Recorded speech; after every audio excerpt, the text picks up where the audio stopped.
Hello, नमस्ते. कसे आहात सगळे? छान ना? मी पण मस्त आहे. अहो, हल्लीचे पिढीला लग्न करायचं नाहीये, मुलांनाही मुलींना पण. मला वाटते हे ट्रेंड असंच चालू गेलं तर एक 10-15 वर्षात 50% मुलं मुली सिंगल राहणार आहे. हे मी का म्हणते म्हणजे आजूबाजूला बघतो आणि माझ्याशी बरीच यंग मुलं मुली संपर्कात आहेत, भेटतात, मला बोलतात. आता परवा काय झालं, एक मुलगी माझ्याकडे आली होती, म्हणजे तिचे आईनं मुद्दाम पाठवलं होतं माझ्याकडे. तिला लग्न करायचं नाहीये. मुलगी खूप चांगली आहे, चांगले संस्कार आहेत, आई वडिलांची एकुलती एक आहे. आई वडील दोघंही बँकेतनं रिटायर झालेले कर्मचारी आहेत. सगळं छान आहे, पण तिला लग्न करायचं नाही. आई वडिलांना वाटते तिचं लग्न व्हावं म्हणजे आपली जबाबदारी होते, व्यवस्थित तिचंही पुढे सगळं चालू होईल, पण ती नाही म्हणतीये. म्हणून तिची आई मला म्हणाल्या, तुम्ही एकदा सांगून बघावं मॅडम तिला. मी म्हटलं चालेल, पाठवा. मग ती आली होती. इकडच्या तिकडच्या गप्पा मारताना मी तिला विचारला, का तुला लग्न करायचं नाही? पहिला तिचं कारण होतं, अहो, मुलं स्वतः आयुष्यभर कमवू शकत नाही एवढा हुंड्याचे रूपानं मागतात.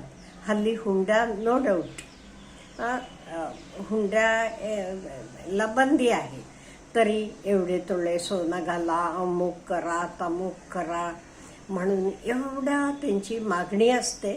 ते स्वतः आयुष्यभर मिळवू शकणार नाही किंवा खर्च करणार नाही, तेवढं त्यांना मुलीचे वडिलांनी खर्च करायला पाहिजे. हे पहिलं कारण म्हणाले.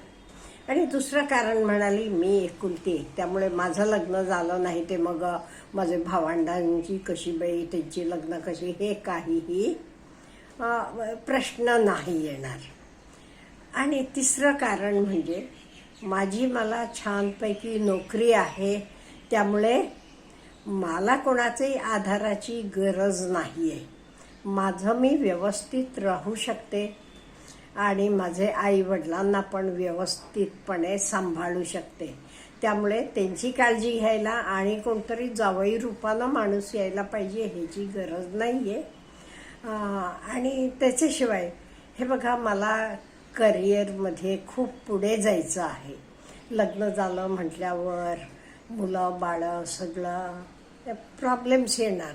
इथे मला कसं, सकाळी उठल्यावर जॉबला मी निघायच्या आधी आई नाश्त्याची डिश आणून टेबलवर ठेवते आणि दुधाचा ग्लास.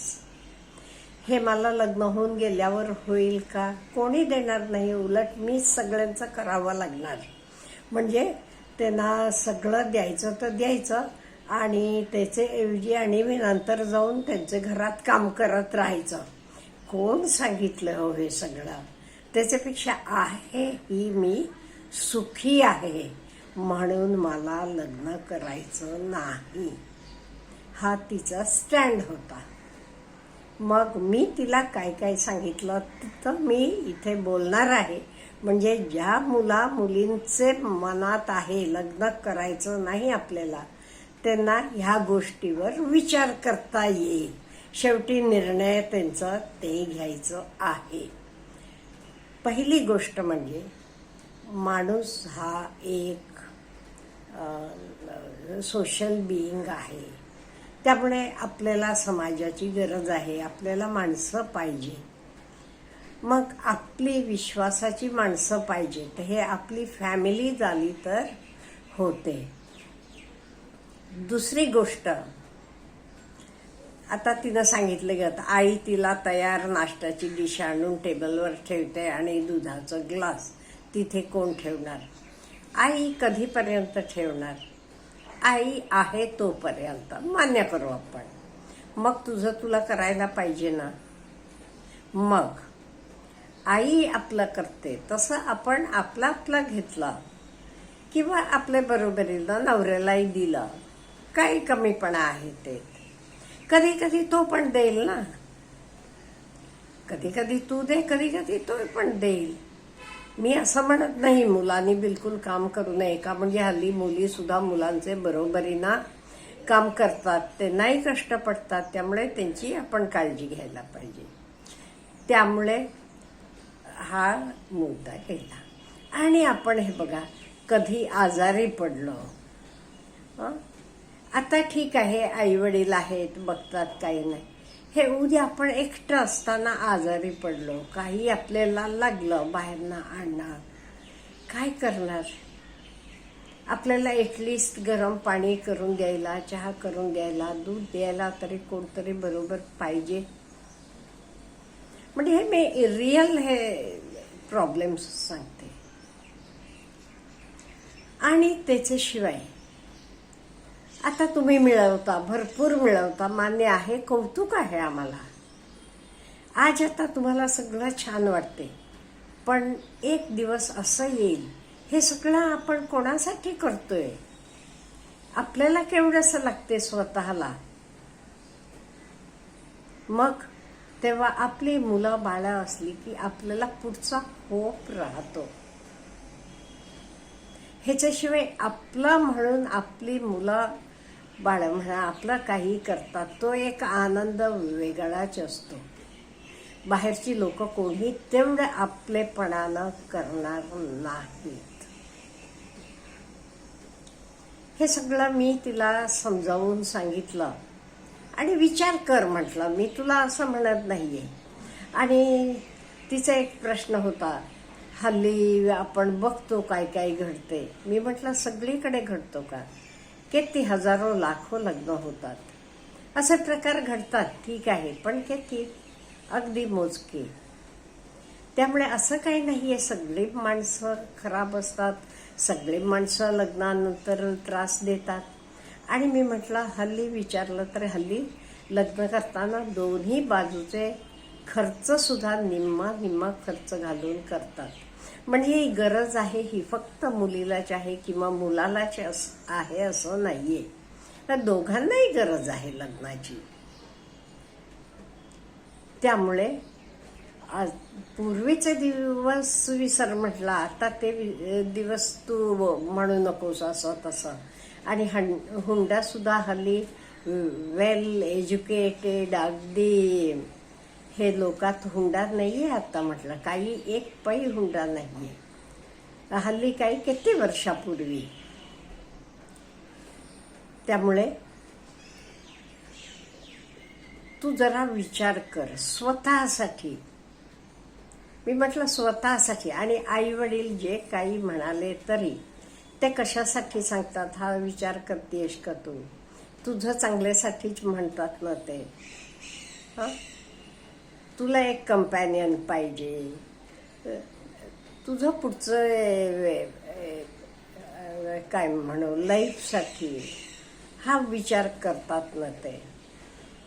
त्यामुळे तू विचार कर ह्याच्यावर म्हटलं, आणि तुझा तू निर्णय घ्यायचा.